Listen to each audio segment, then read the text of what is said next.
Hey, everyone. Thanks for tuning in to DialedIn Podcast. Let's get right into it. Here's Kurt, Veto, and FTC. When I first was in the business, it was the Attitude Era, and there were a lot of heavy characters, and the storylines were real juicy, more adult-oriented. Now, these days, it's a PG-rated show. Not AEW. AEW is kind of doing their own thing, but the WWE, they're a PG-rated show, and rightfully so. They're a publicly owned company, and they had to do that. But the Attitude Era was really special. I mean, some of the storylines were so outlandish. The characters we had, I mean, heck, we had a pimp and we had a porn star. Like, it was ridiculous. But fans loved it. And, what we brought in the young adults. Today, it's more geared toward children and families. Yeah, I'm 42 years old, so I'm the demographic of Vince McMahon's brain, like forever. I was at Wrestlemania too, but that time frame was different too. And it is almost a shame that is the way that they just see it as like Crash TV. There was a lot of Crash TV, but it was the combination of stars.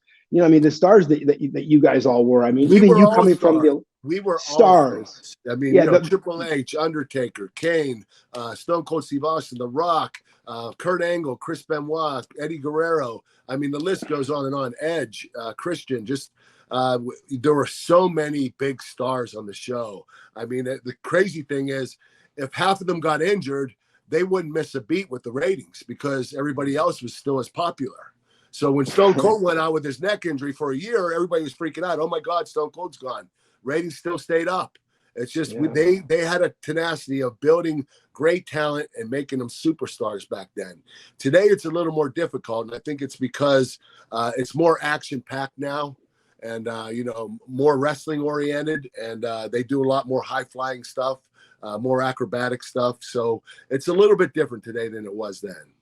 Do you also think, besides obviously the action's different and they take one move and they don't do what they could do with one move like you guys used to do back in the day, right.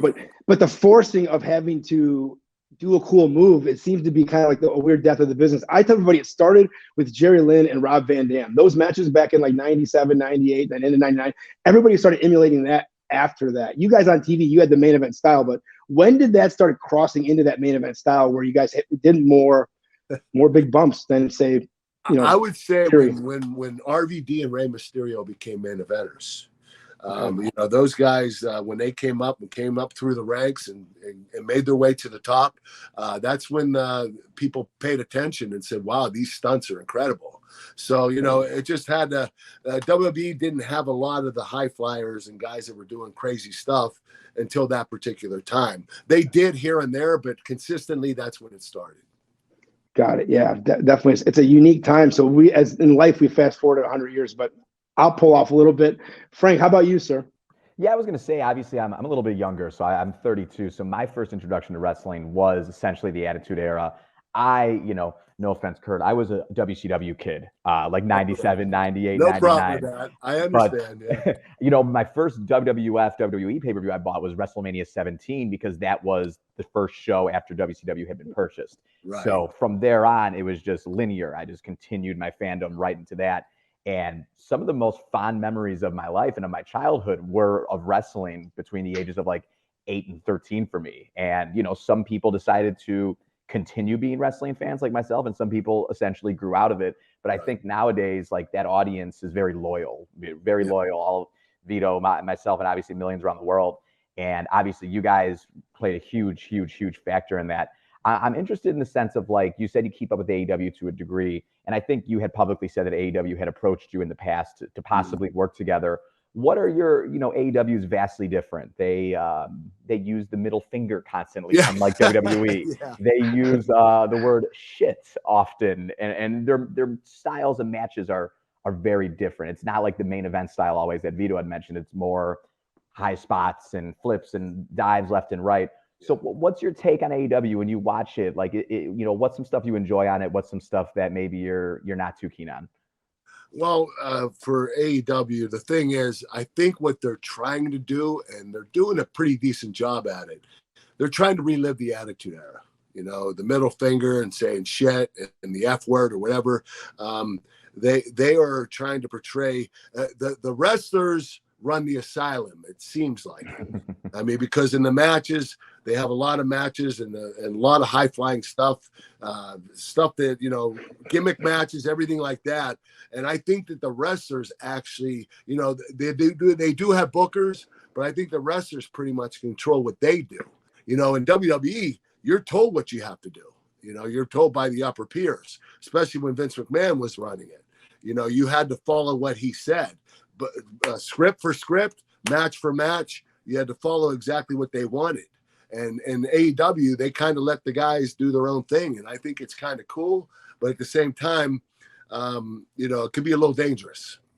Yeah, you know, I mean, from that standpoint, you see that because you see the same moves being done match after match with agents over and over, yes, over and over again. And you know, and they don't see it. And wrestlers set it up for this big dramatic part of their match, and they only gave it this one spot for this dramatic part anyway. Then they saw it 5 times already, and it blows the whole load because they can't watch showing it because they're back there dancing, putting it all together, right? So it's a weird way that it's done today, and the art is kind of in a weird way lost. So AEW, that's why they need more agent control. Would you say over maybe the they moves need more organization? Yes. Yeah, organization. So coming out of that though, every wrestling fan in November, it's Survivor Series, and we're leading it. This is the first one. Triple H being in charge, War Games being back. Now I don't know about your fandom, you know, Kurt, but you know, War Games I think it touches everybody in some way, shape, or form. So what are you looking forward to this upcoming Survivor Series?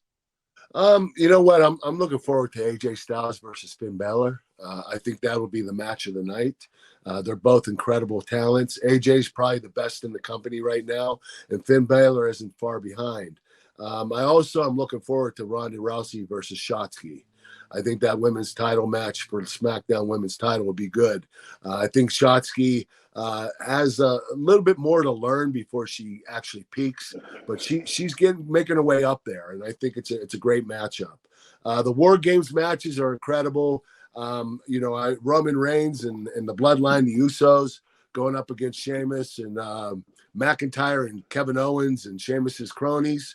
That's going to be a great match. And I'm excited to see War Games come back. This is really cool. This was a WCW thing.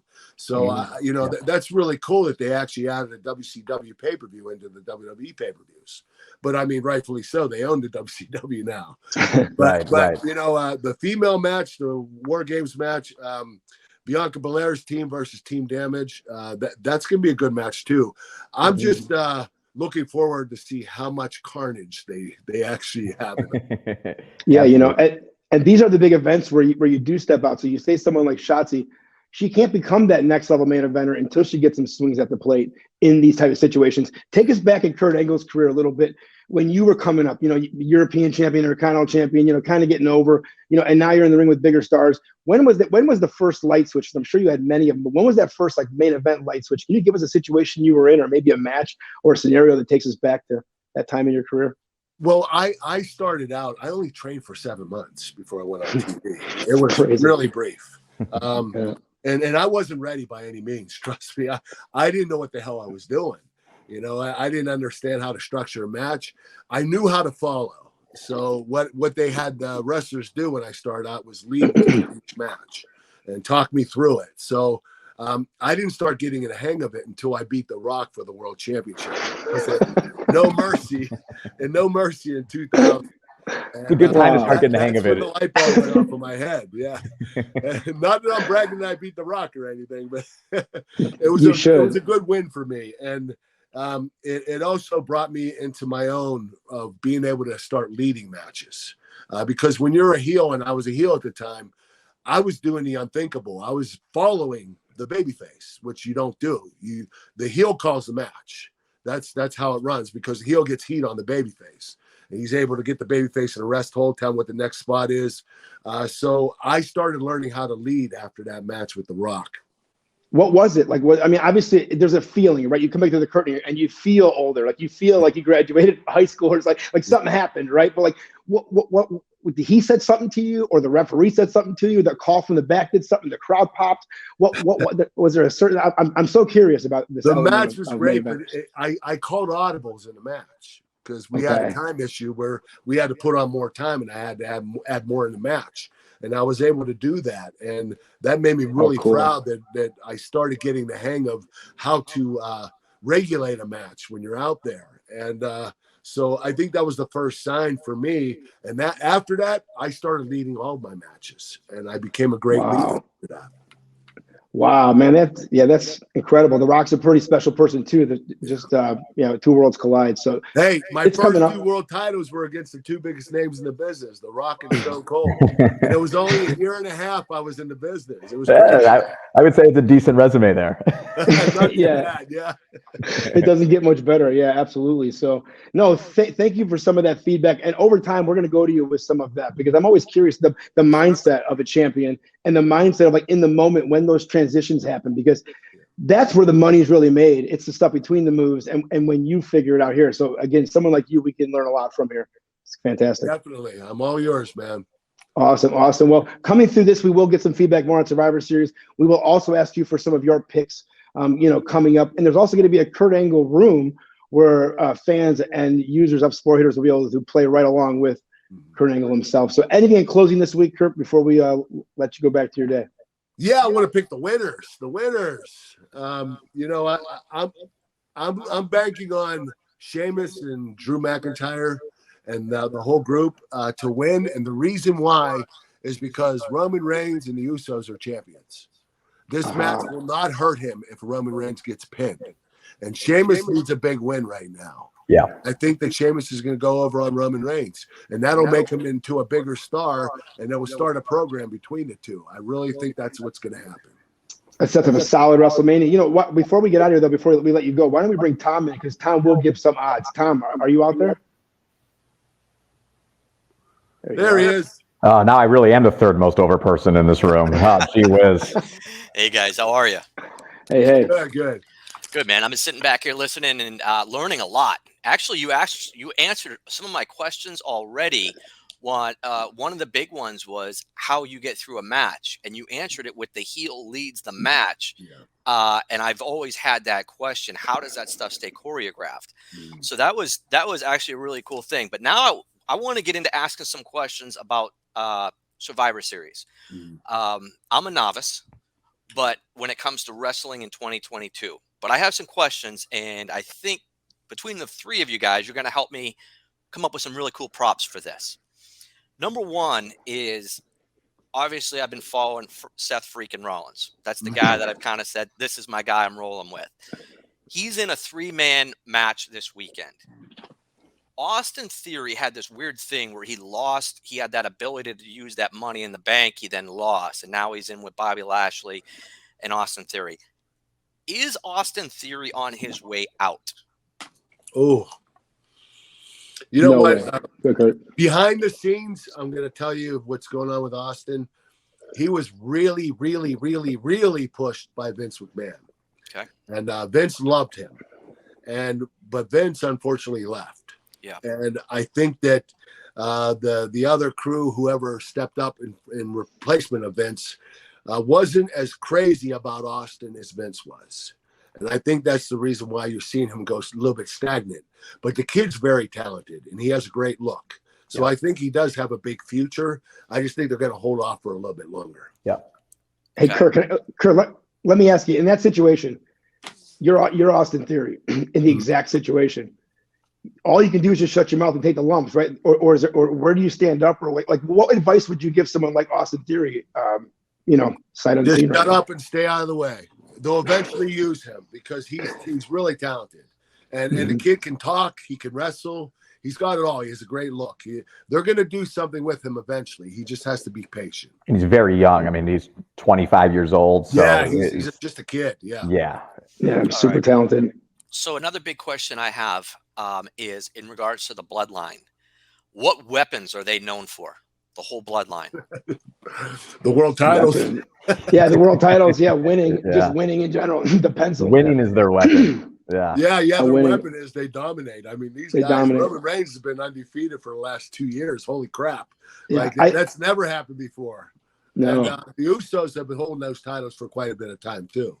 So are they not expected to go outside the norm and like use chairs or tables or some of the other stuff that we've seen wrestlers use? Those guys can do it. Yeah, they can do it. They just don't have a weapon of choice. I mean, like you go back in history, Sandman had a kendo stick, Raven had a chair. They just different wrestlers had different weapons that they carried around.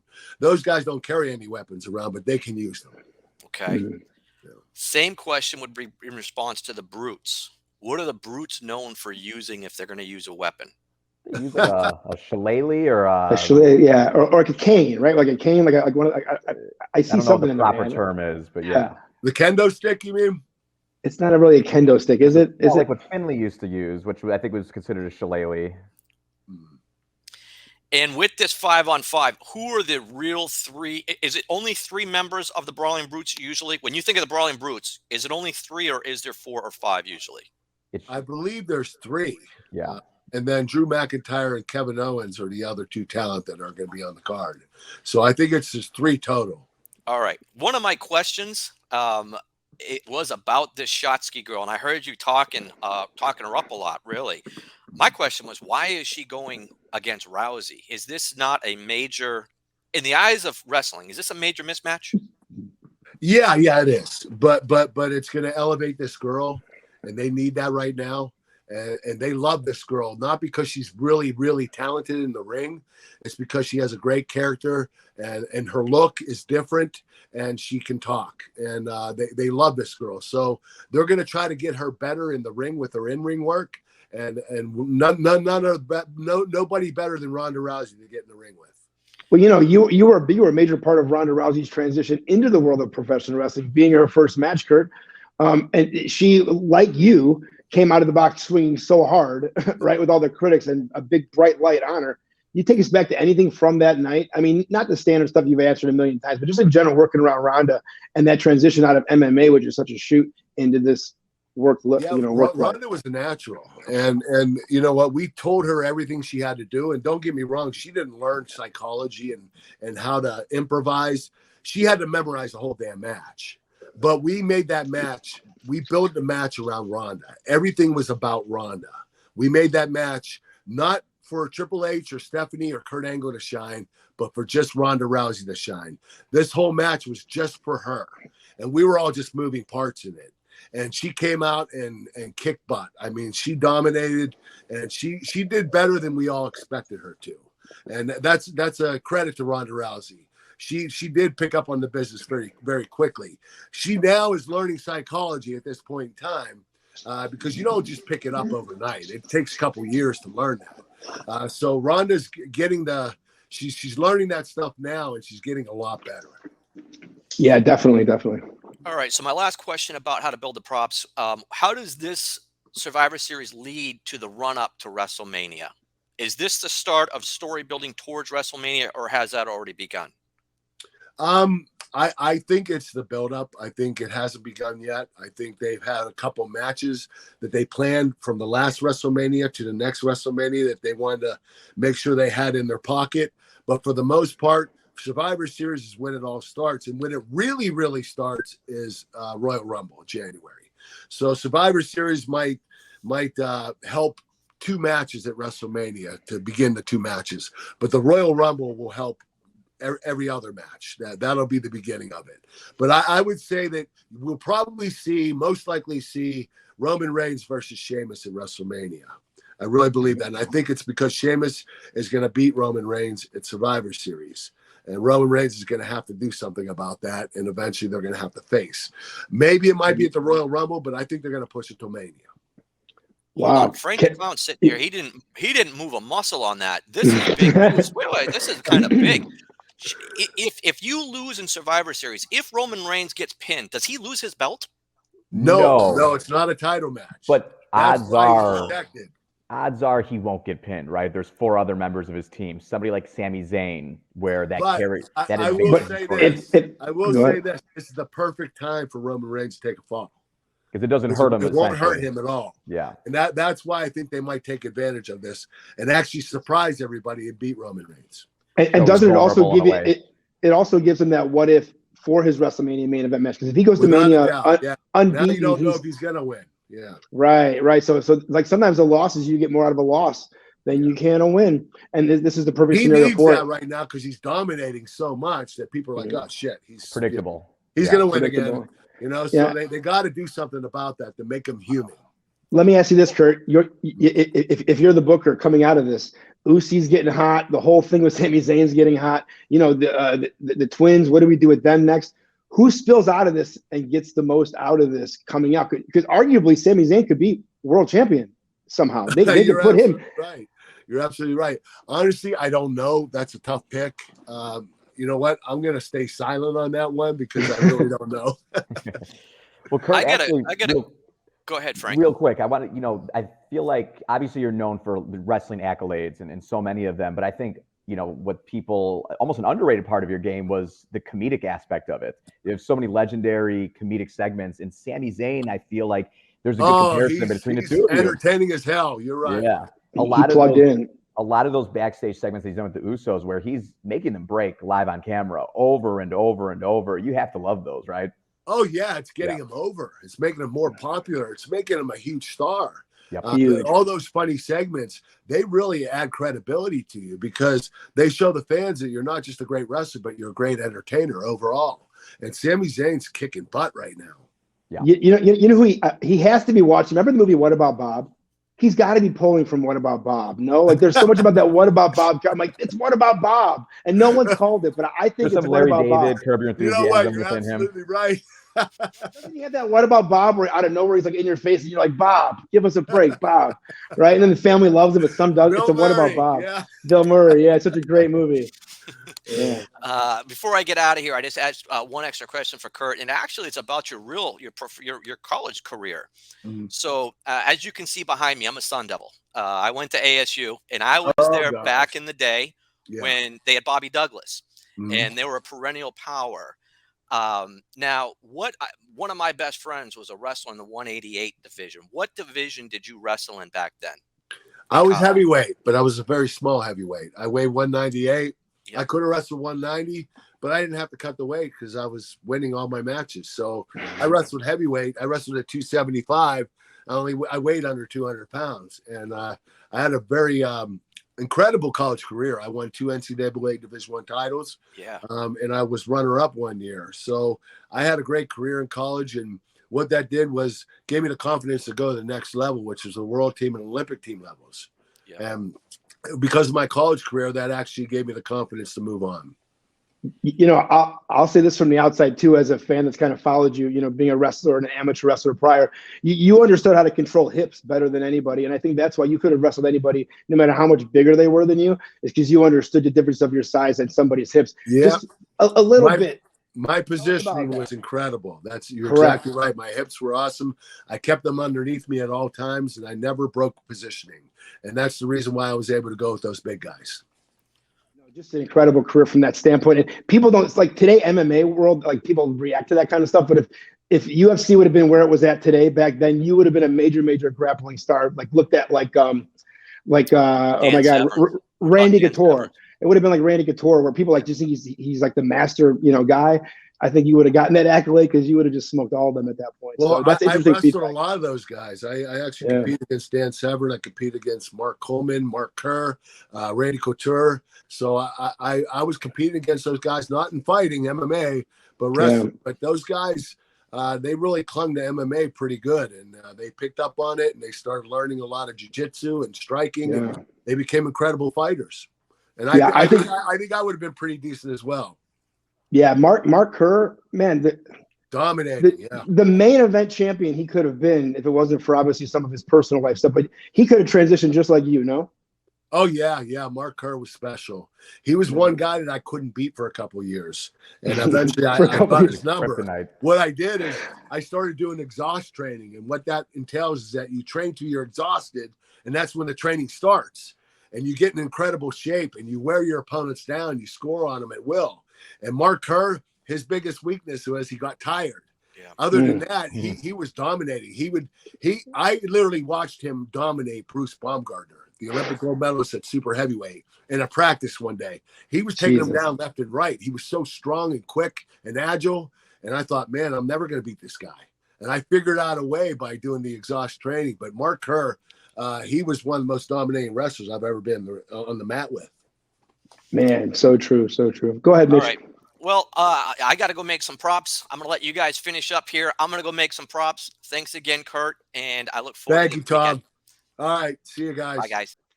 Bye. All right. Well, we're going to go ahead and let Kurt get back to his afternoon here. Kurt, thank you again for popping in. We will be checking back in with you here. And once the props go live, we're going to be looking for your picks, sir. All right, guys. Thanks for having me on. We appreciate it. All right. Take care. Thanks. Take care. Bye-bye. Well, Frank, Kurt Angle, you know, he's in an elite class. It's hard to pick your top 10. It's hard to say this guy's on this or this person's on that. You know, but Kurt Angle is an elite group of person. I mean, you know, the feedback we can get about how to put matches together and structuring matches and layouts of matches or things that he saw in a match. Oh my God, I can't wait to deep dive some of this. I'm gonna one of these weeks I'm gonna somehow poison your something you're drinking in your house so you can't make the podcast, so I could just have him pick apart my promos for an hour straight. So oh God, yeah, shit. If you get a weird stomach bug, you would hate to see that. Hey, look, there's not a bigger supporter of Frank the Clown than me. That's not even an ego thing. It's not an ego thing. No. So here we are again, one last week, again, coming out of a major, I think, fun weekend because I had won $180 through the AEW pay-per-view, followed up here by Kurt Angle. Also, Mitch popping in, kind of cluing us in on some upcoming props. It's a big week here for sport hitters. Frank, anything in closing for this week? Well, you know, I fully expect to win more money this weekend on both NFL and now hopefully this time on wrestling, since considering there was a conspiracy against Frank the Clown that prevented him from joining this past week. So not only will I have to redeem myself, perhaps we should just go double or nothing. You know what? Hold on. I believe it was 4 flat tires. I heard Mark Merrill told me you had 4 flat tires, but then DDP said it was only 1 flat tire. So. Yeah. If anybody, are you too young to even know what that reference is? I have no idea. Okay. Well then, Nick, editing, hit me up. There's a clip that you have to put in here to show that Frank knows nothing about the wrestling business. I had 4 flat tires. Yeah, I'm gonna have to brush up on it. Don't listen to him, Nick. Max Moon, Mark. It's like 94. Yeah. See, I already had admitted my wrestling fandom started around 96. So, you know, I didn't go back and watch Max Moon in my life. Forgive me. It wasn't Max Moon. I made that up. No, it was who was his manager? It was DDP, and he had a manager, Max something. And they popped Johnny B. Bad's tires, and he didn't show up for the title match. So there you go. Anyways, we'll see you all next week here. We'll see you here on the Dialed Up Podcast. I don't know what that was. I don't either. An explosion.